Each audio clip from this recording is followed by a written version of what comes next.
제가 사실은 지난 주일에 마음이 많이 아팠어요. 왜냐면 주일이 되면 우리 자녀들이 가 있을 곳이 별로 없어요. 그래서 이제 아이들이 여기저기서 뛰어다니고 또 우리 한글학교에서 많이 헌신해 주셔서 또 나눔방 시간에 자녀들을 또 잘 케어해주고 있지만, 그럼에도 모든 아이들이 한글학교를 하는 것이 아니고 또 한글학교를 마치고 난 이후에도 그렇고 우리 자녀들이 있을 곳이 잘 없습니다. 지난주에도 저기 샘몰 유리방 있죠.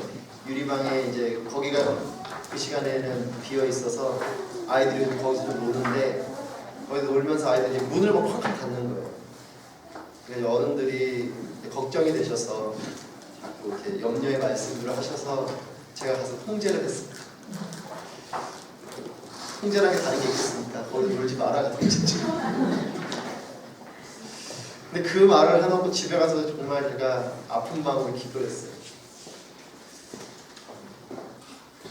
아이들이 마음껏 뛰어놀 수 있는 공간을 마련해주지 못하면서 뛰어노는 것을 나무라는 저의 모습을 보면서 마음이 아팠습니다.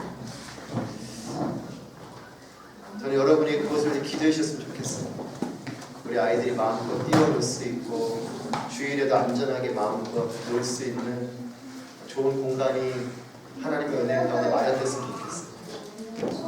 물론 뭐 저희가 가진 건 없지만 하나님은 부자시니까 우리가 기도하면 하나님은 그 일을 이루어 주실 것이라 믿습니다. 제가 특별히 저는 개인적으로는 주일 예배 드릴 때도 유아실에서 아이들 뛰어도 저는 예배 중에 막 뛰면 소리가 나거든요. 바닥이 아무래도 방음이 정확히 바닥이 쿵쿵거리는 바닥이고, 또 유리도 지금 한 장짜리 유리이기 때문에 뒷자리에 앉으신 분들 아이들이 뛰고 막 소리를 지르면 그쪽에 예배에 방해가 되는 부분이 있어요. 그런데도 제가 특별히 통제하지 않습니다. 왜냐하면 그건 아이들의 잘못이 아니죠. 아이들은 원래 그렇잖아요. 그렇게 하라고 유아실을 만들어 놓은 건데, 유아실 만들어 놓은 공간이 아직은 조금 더 정비가 필요한 부분이 있어서, 또 우리 어머니들 중에서 귀한 마음으로 매트를 이렇게 홀로용하신 분도 계시고 너무 감사하고, 그래서 아이들 뛰고 해도 저는 통제하지 않습니다. 그때는 본의 아니게 통제를 했는데, 제가 이 말씀 드리는 거는 어머님들이시니까 어머님들 그걸 기도해 주세요. 물론 지금 뭐 할 수 있는 계획도 없고 재정도 없고 아무것도 없지만, 저는 우리가 하나님 앞에 마음을 품고 기도하면 하나님의 그 마음을 보시고 감동하셔서 응답하실 것을 믿습니다. 여기 그 보타니카 안에 어린이집이 생겼더라고요. 어린이집이라고 차일드케어라고 그러나요? 거기 공간을 좀 썼으면 좋겠는데 모르겠어요. 뭘 허락할지 모르겠고. 그걸 보면 참 부러웠었어요. 그거를 우리 교회 성도님의 공간이었고 우리가 좀 쓸 수 있었으면 좋았겠다 생각이 들었는데, 특별히 우리 여성분들 중에 사업하시는 분들은 하나님 내게 재정의 축복을 달라고 기도하면서 여러분이 넉넉하고 부유하게 되기를 축복합니다. 하지만 그게 내가 잘 살기 위한 것이 아니라 그 재정의 넉넉함을 가지고 내가 하나님께 이렇게 쓰고 살아가겠습니다 라는 게 우리의 비전이거든요. 그럼 하나님은 그 비전을 보시고 우리에게 물질의 축복도 주시고 놀라운 은혜도 주실 거라 믿습니다. 네, 저를 따라 가슴 손 올리고 믿음으로 고백하겠습니다. 나는 하나님의 귀한 딸입니다. 나는 예수 그리스도의 아름다운 신부입니다. 나는 성령의 사람입니다. 아멘. 이 믿음의 고백으로 살아가시길 축복합니다. 함께 나누실 말씀은 에베소서 6장 12절부터 18절까지 말씀입니다.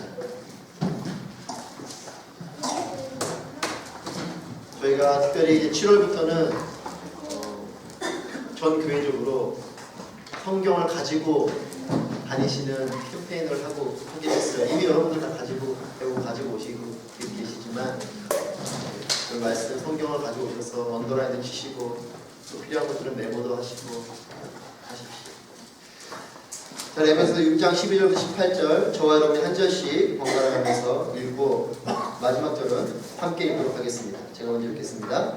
우리의 싸움은 혈과 육에 대한 것이 아니라 권력들과 권세들과 이 어둠의 세상 주관자들과 하늘에 있는 악한 영들에 대한 것이기 때문입니다. 그러므로 하나님의 주신 감주를 이루십시오. 이는 여러분이 악한 날에 능히 대적하고 모든 것을 행한 후에 굳건히 서기 위한 것입니다. 그러므로 여러분은 굳건히 서서 진리로 허리띠를 띠고 의의 가슴바지를 붙이고 모든 일에 믿음의 방패를 가지고 이것으로 악한 자의 모든 불화살을 소멸시키며 구원의 구와 성령의 곧 하나님의 말씀으로 함께했습니다. 모든 기도와 간구로 항상 성령 안에서 기도하고 이를 위해 늘 깨어서 모든 일에 인내하며 성도를 위해 간구하십시오. 아멘. 오늘 내면 세계 7번째 이야기 싸움에 대해서 싸움. 여러분 인류의 역사는 전쟁의 역사라고 해도 과언이 아니에요.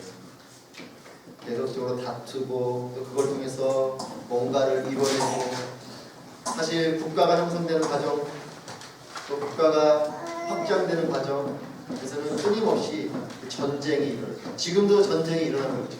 인류의 역사는 전쟁이 끊이지 않고 있어요. 지구 어딘가에서는 전쟁이 벌어지고 있어요. 그것이 뭐 작은 규모의 전쟁이든 나라와 나라 사이 큰 규모의 전쟁이든 근래에도 이라크 안에도 여러 가지 일들이 있지 않습니까? 전쟁의 역사죠. 그럼 이 전쟁은 국가 간에 이루어지기도 하고 민족 간에 이루어지기도 하고 심지어는 요즘은 기업 간에도 전쟁이죠. 결국 본인들이 만든 상품, 즉 마켓에서 누가 이것을 우위를 점할 건가. 얘는 전쟁을 하는 거예요. 전쟁의 궁극적인 목적은 뭐예요? 누가 주인이 되냐의 문제. 나라와 나라 사이의 전쟁은 어떤 나라가 그 나라의 주인이 될 거냐의 전쟁입니다. 기업 간의 전쟁은 뭡니까? 그 마켓에서 누가 주도권을 잡을 것인가. 의 전쟁입니다. 심지어는 사람과 사람 사이에도 갈등이 있죠. 개인과 개인이 싸우는 경우들도 있고 가족끼리 싸우는 데도 있더라고요. 심지어는 나 자신하고도 싸워요. 다른 사람뿐만 아니라 나 자신하고도 끊임없이 싸워. 내 안에 있는 것과 끊임없이 갈등으로 싸우죠. 싸움은 우리의 삶 가운데 계속적으로 있습니다. 근데 여러분 사실 더 치열하고 수많은 싸움이 있지만 더 무서운 싸움은 뭐냐면 눈에 보이지 않는 싸움. 눈에 보이는 싸움보다 더 무서운 것은 보이지 않는 싸움. 눈에 보이는 싸움보다 더 치열한 것은 보이지 않는 싸움. 겉으로 볼 때 멀쩡한 것 같아도 우리 내면 안에서 얼마나 치열한 갈등과 싸움들이 있습니다. 근데 내면 세계 안을 들여다보면 하루에도 여러 번의 싸움들이 있는 거예요. 여러분 물건 하나 사도 여러분들한테 갈등 있지 않습니까? 마트를 가도 여러분 갈등 없나요? 저는 그런데 우럴스릴까 선택의 부분에서도 갈등이 있고 어떤 게 더 좋은가 어떤 게 더 나은가를 우리 끊임없이 내 안에서 스트러글하는 거죠. 그래서 사실 육적인 싸움에도 내가 누군가랑 싸울 때도 사실 그 싸움의 이면에는 뭐가 있냐면 보이지 않는 싸움이 서로 다 만나서 그냥 눈 마주쳐도 싸우는 경우는 잘 없죠. 이미 그 사람과 싸울 때에는 보이지 않는 싸움이 내 안에 이미 있었던 거예요. 그 사람과 관계 가운데 내 마음 가운데 수많은 갈등과 전쟁이 일어나다가 그게 폭발하면서 그 사람하고 결국은 육체적인 싸움으로까지 가게 되는 거죠. 우리의 눈에 보이는 싸움은 그 이면에는 사실 보이지 않는 싸움들이 있다는 거죠.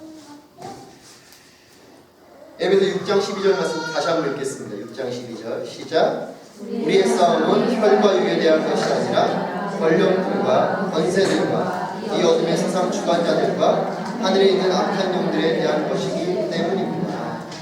우리의 싸움은 뭐라 그럽니까? 혈과 육에 대한 것이 아니라 권력들과 권세들과 이 어둠의 세상 주관자들과 하늘에 있는 악한 영들에 대한 것이다.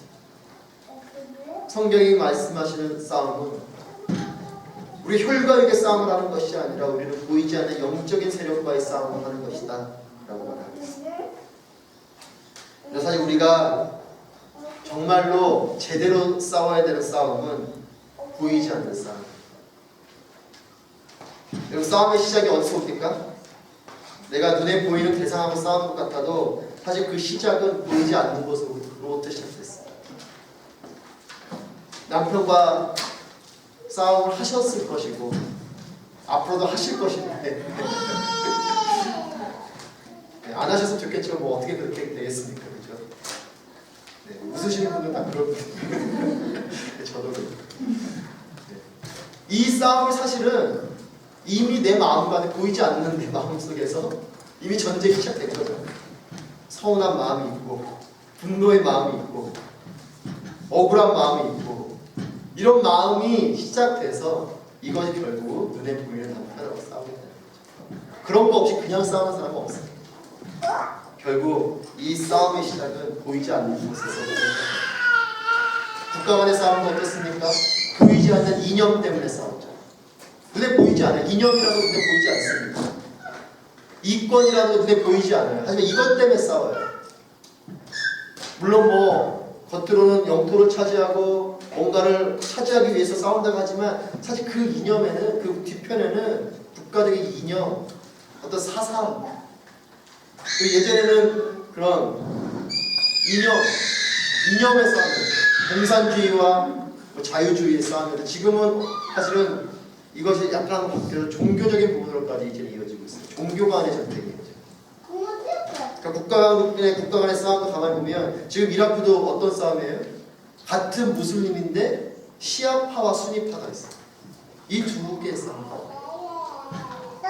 시아파와 수니파가 있어요. 그래서 시아파가 주로 그쪽 이란 쪽이 시아파.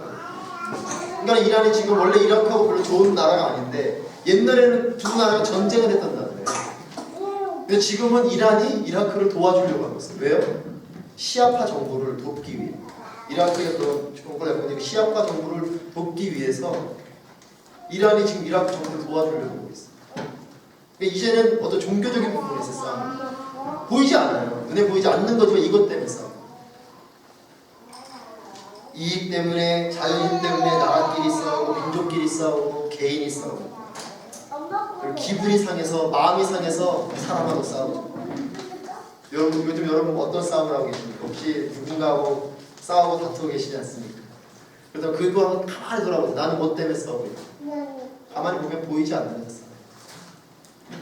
그렇기 때문에 보이지 않는 사탄의 세력이 이런 보이지 않는 부분을 건드리기 시작하면 우리의 삶에 자꾸 싸우는 거예요. 모든 것을 영적으로 보라는 뜻은 아닙니다. 하지만 우리 안에 그런 영적인 안목도 필요합니다. 모든 것을 겉으로 드러난 것으로만 보면 여러분 가정 안에서 어떤 갈등이 있습니까? 교회 공동체에서 어떤 어려움들이 있습니까? 눈에 보이는 현상을 가지고 판단하면 잘못 판단하는 경우도 있어요. 그 뒤에 있는, 이면에 있는 영적인 부분들이 있을 수 있습니다. 자녀들과 관계 속에서도 그래요. 저도 예전에 저희 부모님이 신앙이 없으셨을 때에 제가 정말 열심히 기도하고 왔어요. 되게 은혜가 컸는데 집에 들어오면서 아버지랑 싸웠어요. 기억은 안 나요. 왜 그러시는지 모르겠어요. 제가 들어가는데 저한테 득달까지 화를 내시는 거예요. 저는 그냥 은혜 받고 기분 좋게 들어가다가 아버지가 화내시면서 저도 같이 왜 화내시냐고 하면서 막 싸우고, 그리고 방 안에 가만히 생각해보니까 그 영적인 싸울 땐 몰랐어요. 그냥 아버지가 화내서 싸우는 게 눈에 보이는 게 이유인 줄 알았는데 방에 가서 곰곰이 생각하니까 그게 아니에요. 그렇습니다. 우리의 싸움에는 눈에 보이지 않는 것들을 건드릴 때가 있어요. 나를 건드릴 때가 있고 상대를 건드릴 때가 있어요. 여러분 그렇기 때문에 싸움이 벌어질 때에 그때 그 싸움에 휘말려가지 마십시오. 사람 앞에 득달같이 싸우러 달려들지 말고 어떤 싸움이 벌어지거나 어떤 그런 갈등적인 부분이 생길 때에 여러분 멈춰서 그걸 영적으로 분별하시고 이것이 어디로부터 오는 것입니다. 그래서 기도가 필요합니다. 눈에 보이는 것하고 싸우러 달려들지 마시고 오늘 말씀하신 보이지 않는 것과의 영적 전쟁 가운데 있지는 않은가. 다시 말씀드립니다. 모든 걸 영적으로 보라는 뜻은 아니지만 영적인 부분이 있을 수 있기 때문에 모든 싸움과 갈등 가운데 여러분 겉으로 드러나는 것만 보지 마시고 그 가운데 있는 사탄의 공격들을 보셔야 돼요. 그렇기 때문에 싸움이 어떻게 증폭되는 줄 아세요? 사람들의 말로 증폭돼요. 사단이 참 교묘해요. 우리 개인을 그렇게 유혹하고 드라이브 걸기도 하지만 계속 사람들의 말을 조금씩 키워갑니다. 그래가지고 그것이 어떤 공동체 안에서 갈등이 되고 다툼이 되고 오해가 되고 싸움이 돼요.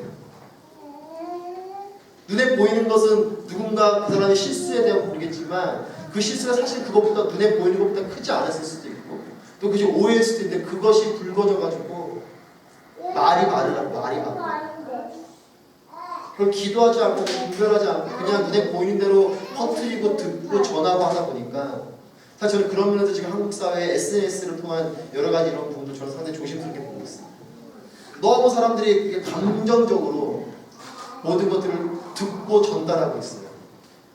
뭐 세월호 사건을 포함해서 여러 가지 뉴스의 사건들을 가만히 보면 저는 개인적으로는 그런 팩트들 속에서 우리가 뭐 기도하면서 하나님의 뜻을 구하고 이 가운데 흐르고 있는 영적인 흐름들을 분별하면서 봐야 되는데 그게 아니라 그냥 무분별하게 싸움을 더 증폭시키고 있는 그런 일이 있거든요. 저는 여러분이 싸움을 멈추는 사람들이 되게 축복합니다. 싸움을 증폭시키는 사람들이 되지 마십시오. 눈에 보이는 것에 그냥 달려들면 그렇게 돼요. 그런 상황들 속에서 기도하면서 그 이면에 흐르고 있는 것들을 분별하고 그걸 위해 기도해야 돼요. 그러면 싸움이 잠잠해지고 싸움이 멈춰져요. 그러다가 이와 같은 싸움들이 있는데 그 뒤편에서 나를 조종하고 상대를 조종하는 영적 세력의 싸움들이 있는데 그렇다면 이 싸움을 어떻게 싸워갈 것인가? 13절 말씀 같이 읽습니다. 13절 시작. 그러므로 하나님의 전신갑주를 입으십시오. 이는 여러분이 악한 날에 능히 대적하고 모든 것을 행한 후에 굳건히 서기 위한 것입니다. 여러분 거기 전신갑주의 동그라미 이렇게 전신갑주. 하나님의 전신갑주. 하나님의 포함해서 하나님의 전신갑주의 동그라미. 이 싸움은 어떻게 싸워야 되냐면 결론 하나님의 전신갑주를 입고 싸우는 거예요. 여러분 영적 싸움은요 영적 방법으로 싸워야 돼요. 영적인 부분을 육적인 부분으로 싸우기 시작하면서 사실 그 싸움에 문제가 생기기 시작해요. 내게 어떤 어려움이 왔어요. 사단의 공격이 있어요. 근데 그것을 영적으로 분별해내지 못하고 그걸 육적인 부분으로 반응하기 시작하면 우리의 삶에 이것이 이 싸움이 잠잠해지고 승리로 가는 게 아니라 이 싸움에 우리가 지고 이 싸움에 우리 휘말려서 돌이킬 수 없는 상황이에요. 영적 싸움이 영적 방법으로 싸우는데 그것이 뭐냐면 하나님의 전신갑주. 하나님의 전신갑주. 13절에 보면 그 전신갑주를 입으라고 말하면서 여러분이 악한 날에 능히 대적하고 그리고 굳건히 서기 위해 대적하고 굳건히 서기 위해 즉 대적한다는 게 뭡니까? 공격한다는 거. 그리고 굳건히 선다는 게 뭡니까? 방어한다는 거. 하나의 전신갑주를 입고 영적인 싸움에 공격하고 영적인 싸움을 방어하는. 즉 우리가 전신갑주라는 건 갑옷을 입는 것과 같은데 이 갑옷을 입는 것은 뭐예요? 방어하기도 하고 내가 또 이 전신갑주에는 방어만 하는 것이 아니라 공격용 무기도 있죠. 그걸 가지고 공격도 하고. 그래서 그런 전쟁을 하라는 거예요. 그런 거 없이 싸우면 우리는 이 싸움 가운데 지게 되죠. 자, 첫 번째는 호신용이에요. 호신용. 우리 리더스쿨 통해서 저한테 영적 전쟁 강의 들으신 분들은 다시 한번 리마인드 하시면 좋겠고요. 첫 번째는 호신용인데 14절 15절 말씀 보겠습니다. 14, 15절 같이 읽습니다. 시작. 그러므로 여러분은 굳건히 서서 진리로 허리띠를 띠고 위에 가슴바지를 붙이고 복음의 신을 신고 그리고 거기에 하나 추가하면 17절에는 구원의 투구까지. 그래서 보면 진리로 허리띠를 띠고 의의 가슴바지를 하고 또 평화의 복음의 신을 신고 또 구원의 투구까지가 뭐냐면 가장 기본적인 즉 진리로 허리띠를 메고 의의 가슴바지 평화의 복음의 신 구원의 투구가 우리 그리스도인들에게는 가장 기본적인 것이다. 진리, 의, 복음, 구원 이것이 그리스도인에게는 가장 기본적으로 추구해야 될 목표예요. 다시 말씀드리면 여러분 이게 기본이에요. 기본.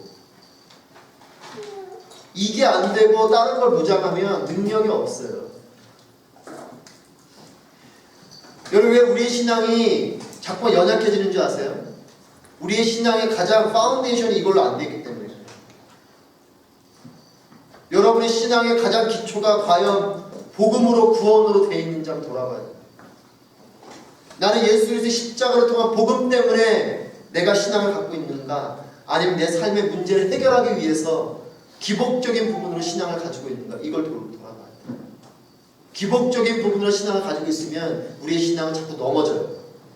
내가 평안할 땐 괜찮지만 내게 어려움이 오면 이내 넘어집니다.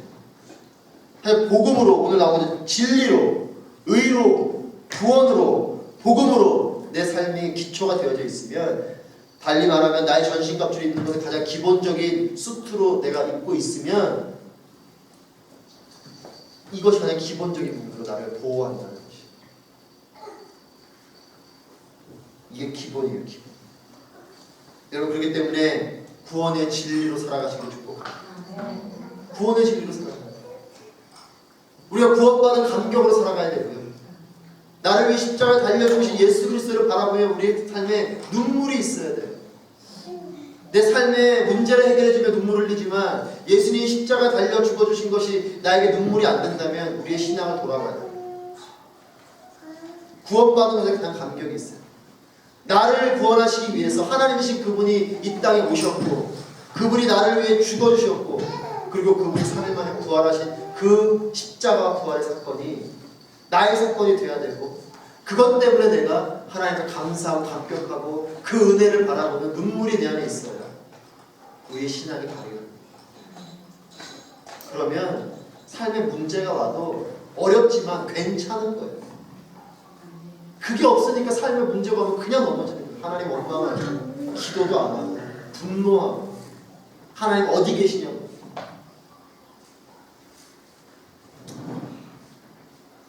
두 번째 방어용이에요. 16절 같이 있습니다.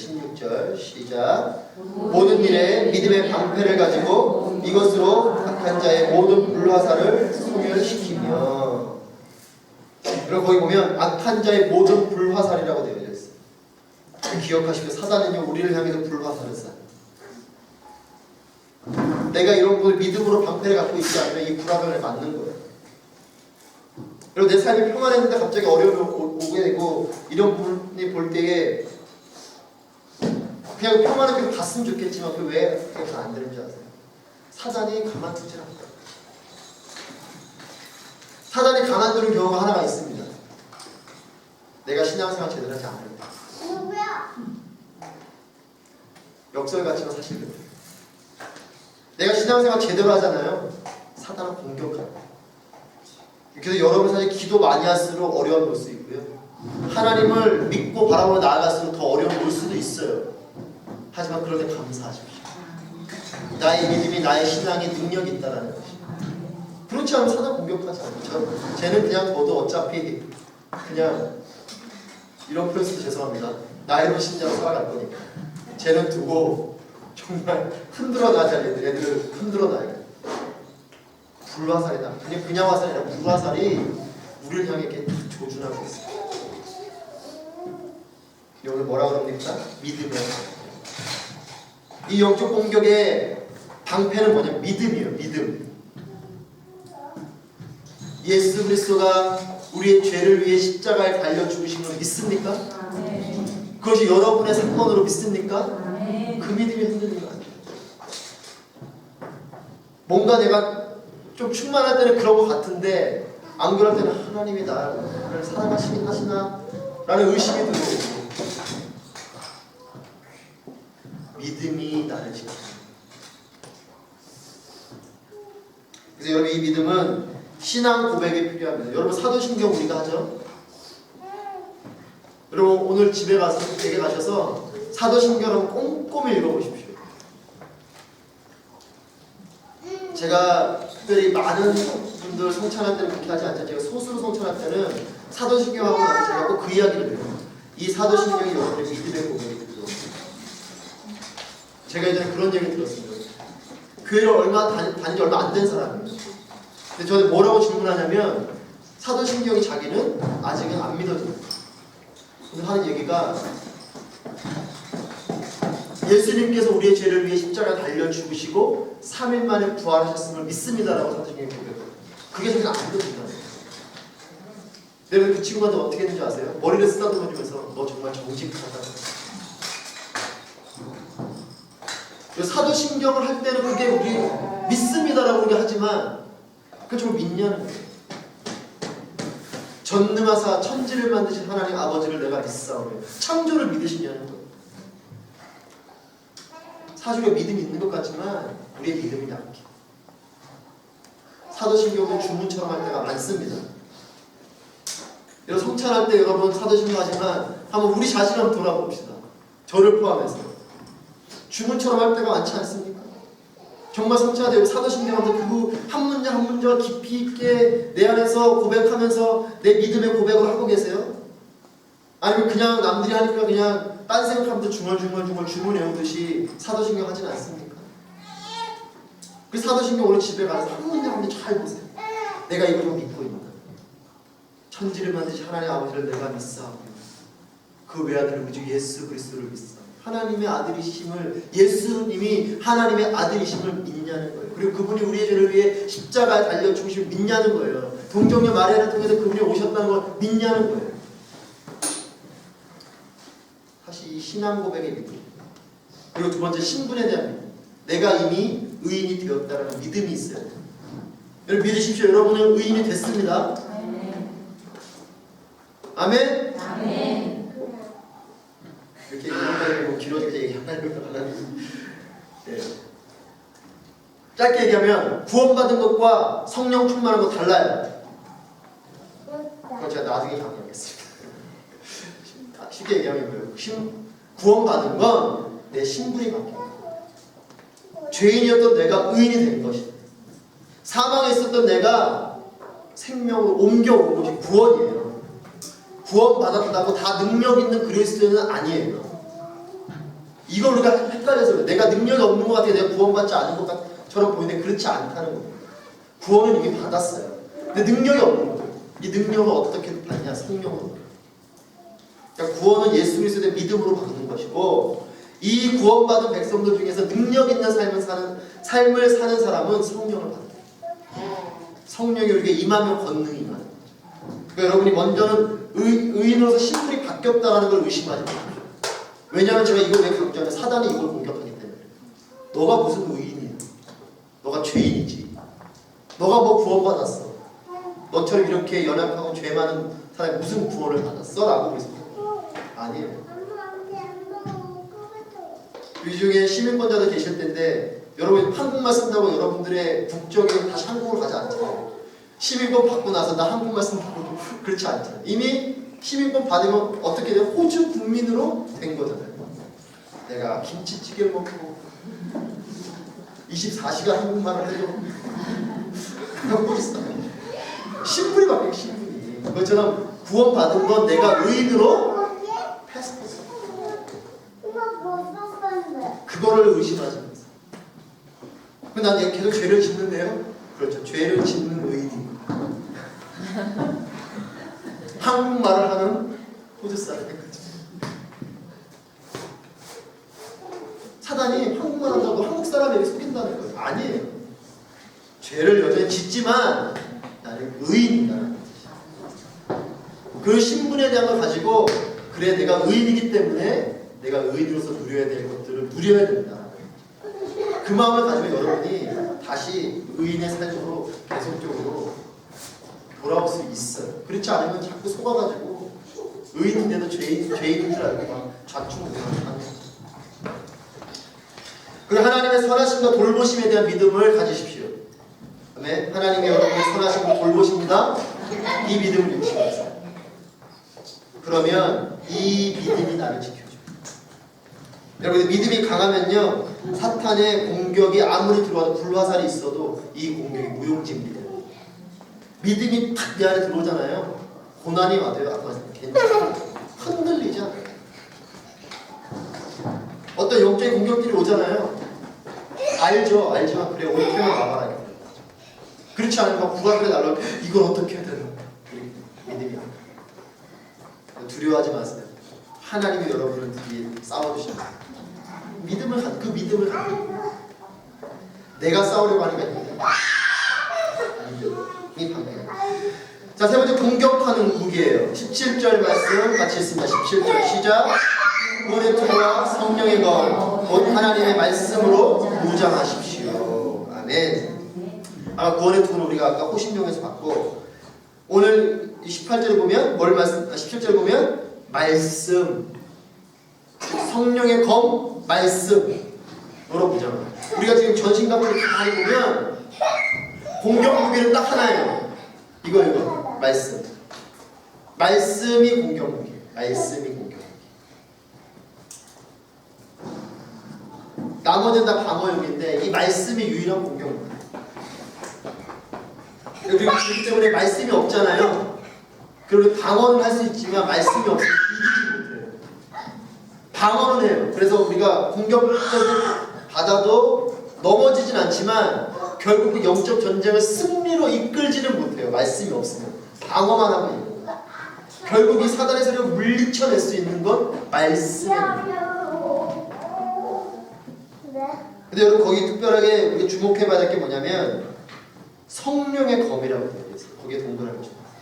말씀이 공격 무기인데 이 말씀이 성령의 칼이다. 즉 성령의 검이라는 거예요. 자, 왜 성령의 검인가?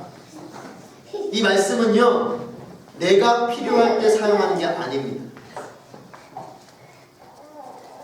성령께서 사용하십니다. 그렇기 때문에 내가 말씀을 내 안에 차곡차곡 담아두는 것이 중요하다는 거예요. 그러면 그 말씀이 어느 때에 가서 성령께서 그 말씀을 가지고 칼로 사용하신다. 여러분들 그런 경험이 있을지 모르겠지만 저는 특별히 사역을 하기 때문에 신방을 하러 가게 될 때나 또 사실 이런 경우도 있어요. 그 가정은 신방 가기라고 기도하는데 이 말씀을 전해야겠다는 게 계속 마음에 감동이 되는 거예요. 근데 인간적으로 생각하면 그 말씀이 그 가정한테 별로 맞지가 않아요. 제가 볼 때는. 그 가정 별로 고난도 없고 어려움이 없는 가정 같아요. 근데 하나님 고난에 대한 말씀을 신방 가서 하라고 마음에 감동을 주시는 거예요. 제가 볼 때는 아니에요. 그래도 그냥 순종하는 마음으로 그 말씀 가지고 신방을 가서 신방 예배를 드리면서 그 말씀을 전했어요. 그랬더니 신방 받으신 분이 뭐라 말씀하시냐면 이 말씀이 지금 우리 가정에 가장 필요한 말씀. 저는 몰랐어요. 어려움이 있었는지. 그럼 나는 모르지만 성령께서 그 말씀을 가지고 역사합니다. 그렇기 때문에 평소에 말씀을 많이 읽고 묵상하고 암송하고 있는 것이 중요합니다. 그게 뭐가 같냐면 칼을 가는 일과 같아요. 성령께서 내가 쓰진 않죠. 성령님께서 칼을 딱 뽑아 쓰시려고 하는데 이 칼이 날이 무뎌져 날이 서 있어야 되죠. 그것은 결국 내가 말씀을 읽고 묵상하고 암송하는 그 말씀의 삶을 통해서 말씀의 검이, 이 성령의 검이, 내게 있는 성령의 검이 날카로워집니다. 그러다가 어느 성령님께서 사용하시게 될 때에 이 칼을 딱 뽑았을 때에 승리로 갑니다. 여러분, 그렇기 때문에 말씀을 가까이 하는 삶이 별거 아닌 것 같아도 매일매일 말씀 읽고 묵상하고 하는 것이 아무것도 아닌 것 같아도 별 능력이 없는 것 같아도 이게 엄청난 일이에요. 매일매일 큐티하십시오. 큐티하십시오 이렇게 무슨 뭘 강조하는 건데 그게 아니라 말씀을 읽고 묵상하는 삶을 사시는 거예요. 말씀대로 사십시오. 큐티하고 묵상한 말씀 가지고 적용은 열심히 써놓고 적용 안 하지 마시고 적용을 하세요. 그리고 또 하나 설교자를 위해 기도하십시오. 왜요? 저를 위해서 기도해 주시오. 여러분이 수요일 아침에는 저를 위해 기도해 주세요. 아멘. 아무도 안 하시나요? 그러니까 제가 말씀드려요. 저를 위해 기도해 주시오. 왜 그건 저를 위한 기도가 아니라 여러분을 위한 기도. 왜냐? 설교자의 말씀이 여러분에게 성령의 음성으로 들려야 그 말씀이 여러분에게 능력이 되잖아요. 그래서 설교 시간에 졸리면 나를 위한 기도도 아니고 설교자를 위한 기도를 해요. 그건 사실은 어떤 설교를 잘하고 못하고 또 있을 수 있겠지만 그런 거 떠나서 영적인 부분이 많아요. 졸음이 온다는 건 예배 가운데 졸음이 온다는 건 우리가 그걸 기도 많이 해야 돼요. 특별히 우리 리드컨 성전으로 와서 여러분 이 성전 안에 기도를 많이 쌓아야 돼요. 제가 종종 예배가 졸리다고 말씀하시는 분들 듣거든요.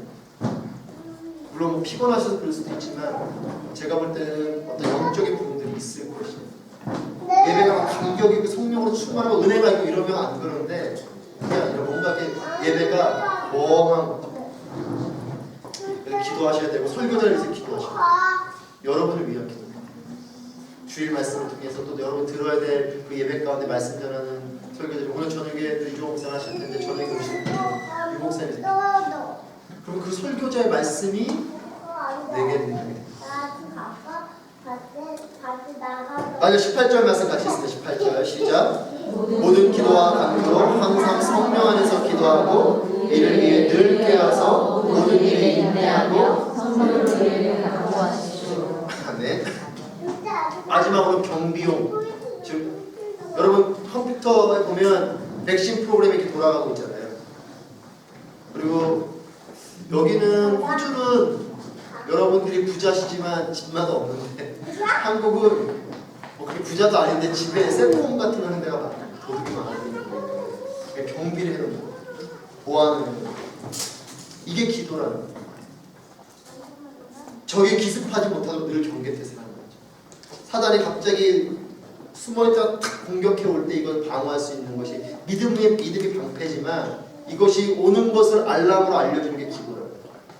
그 기도를 평상시에 많이 해놓으시면 우리가 영적으로 깨어나는 거예요. 사주 경계가 넓어지는 거죠. 사방으로 오게 되는 공격들을 분별해내기 시작하는 거예요. 그게 기도하는 것이 중요합니다. 여러분 기도하지 않으면 영적인 무장태세가 풀어지는 것이에요. 개인도, 가정도, 교회도, 민족도, 국가도 기도하지 않으면 이 영적인 경계가 풀어져요. 여러분 그런 말씀, 그런 이야기 들어보셨죠? 기도하지 않는 민족보다 기도하는 한 사람이 더 위대해요. 한 민족이 아무리 숫자가 많아도 그 민족이 기도하는 사람이 없으면 영적인 경계태세가 풀어져요. 하지만 한 명의 기도하는 사람, 그 사람을 통해서 그 가족은, 그 교회는, 그 도시는, 그 나라는, 그 민족은 영적인 경계태세가 생깁니다. 여러분 수요 여성 기도회로 모이시는 분, 특별히 또 먼저 모이셔서 중보기도 하시는 분들이 너무나 소중한 분들이 좀 있습니다. 숫자가 중요하지 않아요. 기도한다는 것이 중요해요. 기도하면 그것이 우리가 한 민족을 변화시킬 수 있는 능력입니다. 자, 여러분 그래서 싸움의 방향과 대상을 분명히 하십시오. 보이지 않는 싸움을 잘 싸우시길 축복합니다. 하나님의 전신갑주를 입으십시오. 영적 싸움은 영적 무장으로 하는 거예요. 눈에 보이는 것이 다가 아닙니다. 보이지 않는 것이 원인일 때가 훨씬 많아요.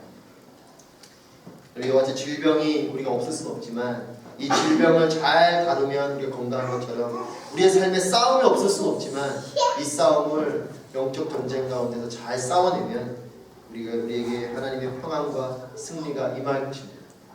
여러분 삶의 싸움 속에서 주님 주시는 능력으로 승리하는 여러분 되시길 축복합니다. 기도하겠습니다.